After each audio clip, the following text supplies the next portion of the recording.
everybody, welcome back to the Jensory YouTube channel with me, Jen. Today I'm going to show you a lovely sensory art activity that's going to carry on our lovely autumn theme. Now this one engages your olfactory sense, which is your sense of smell. So it's a really lovely one for all kinds of different learners. I'm going to talk to you about all the different things that you can do with this activity, but first I'll put up everything that you need on the screen right now.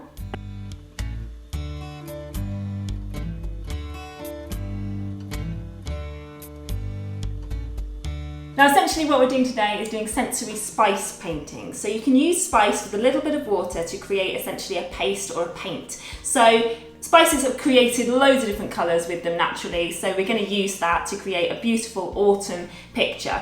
Now the reason why I'm using spices here is to engage, like I said, that olfactory sense. So if you've got a learner with a visual impairment, doing art-based stuff becomes a little bit redundant from a visual perspective. So it's up to us as practitioners and parents to give your learner a chance to use their other senses. So olfactory one is a great one, obviously tactile is another great one, but this one is really focusing on that sense of smell.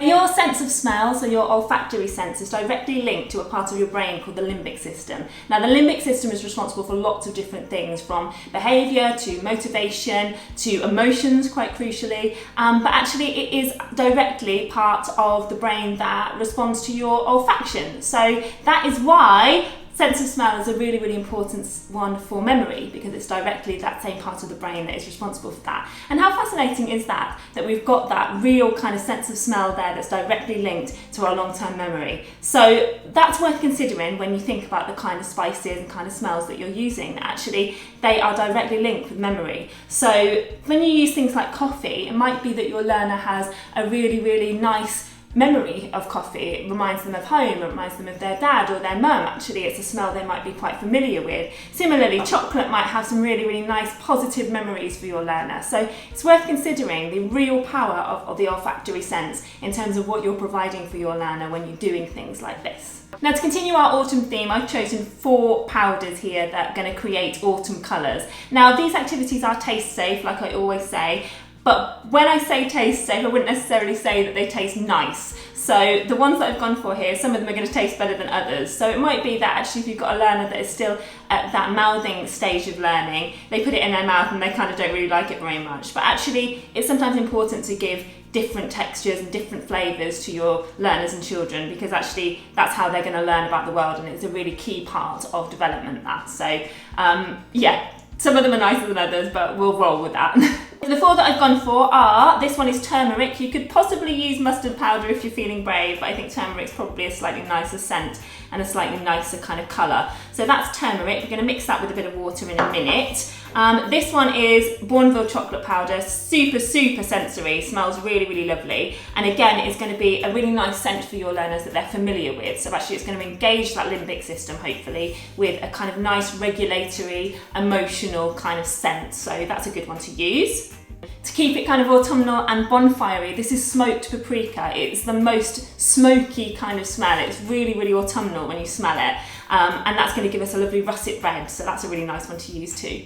And then the last one that I've got is coffee here, that's going to give us a lovely dark brown colour, but also give us lots and lots of olfactory input, and also that association between their parents potentially, morning routines, that kind of stuff. So that might be quite a nice familiar sense to your learners from a regulation perspective, in a similar way to the chocolate powder. What we want to make here essentially is a sensory paste, so you really don't need much water when you're adding it in. That being said, if you do want to take it a little bit further and you've got learners who are ready for fine motor skill development, you could make them quite watery and use pipettes with them. So sucking it up and squeezing it out, that's going to be a really nice one for fine motor skills. You can also do it with a straw, so it's plugging up the end, sucking it up and then letting it go. That's another one to kind of engage the thumb, but obviously know your learner and know the kind of skills that you're hoping to develop from that, and then that will determine how much water you add into your spice pots. Now following on from that as well, I've got some little skewer sticks that you would use to make a little kebab on the barbecue. These are just a little bit more eco-friendly than using cotton buds, but you can do dots and things like that with those. So if you've got learners that are developing their pincer grip and doing pre-writing stuff, that's a really nice one for engaging those. So you can do some lovely dots and pattern making and stuff with those. So they're really highly recommended from that perspective too.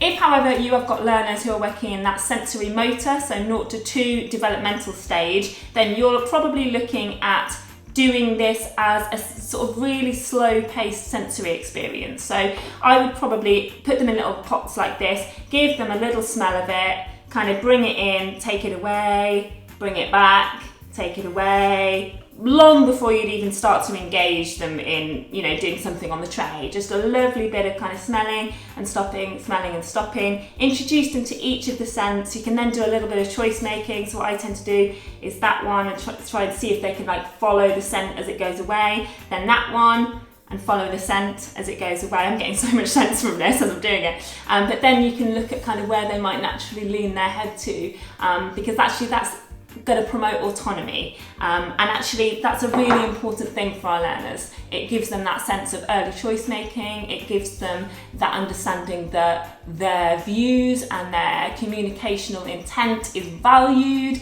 So yeah, really take it slowly, and give them lots and lots of opportunity to really focus in on those smells long before you do anything tactile on the tray. So then it's just up to you how you want to do it, really. So if you've got learners who are ready for their pouring skills, they can be a part of making the paints up. If you want to pre-make them and work on choice making skills and colour recognition, you can pre-make it and get your learner to do it like that.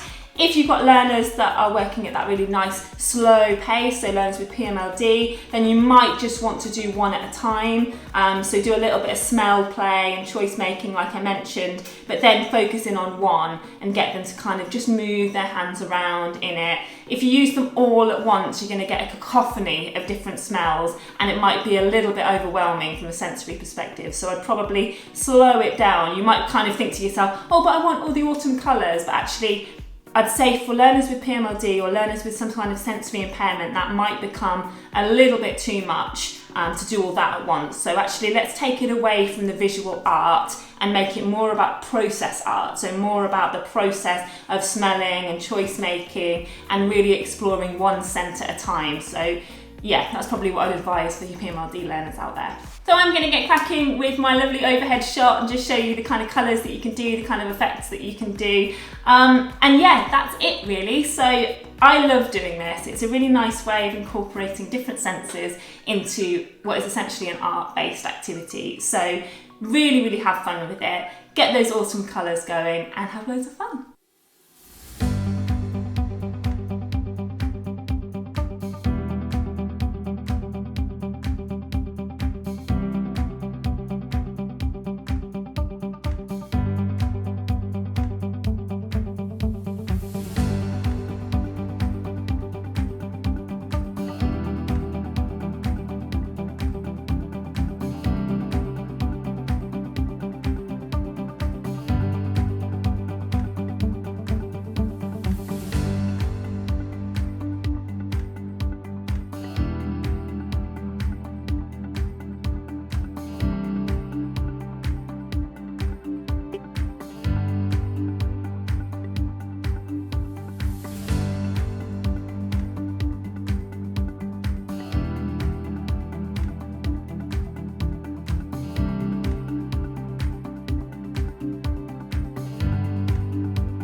have my sensory spice painting activity. They all behave in different ways. So the chocolate powder and the coffee tend to be more liquidy and you can mark make in it, whereas the spices tend to be more grainy. So you're actually getting quite a lot of tactile feedback as well as the olfactory sense. So it is just a lovely, lovely therapeutic, really multi-sensory activity to do with your learners. The smoked paprika as well gives off a really, really smoky smell whilst being quite fire-like. So if you wanted to do kind of bonfire pictures or whatever coming up to November, I'd highly recommend that, because as I was doing it I thought this would be so good for bonfire night. So there you go, free little activity there on the back of this one. So that's me done for today. I hope you have a really lovely time with this one. It's a lovely autumnal one full of multi-sensory opportunities. So if you liked the video today, please do give it a like down at the bottom and do comment as well. It's lovely to hear all of the lovely things that you're doing with the activity. So please do comment down in the comment boxes down below. If you're not already subscribed to the Jensory YouTube channel and you'd like more ideas and activities like this in your life, please do click on the subscribe button. But until next time everybody, take care, see you soon.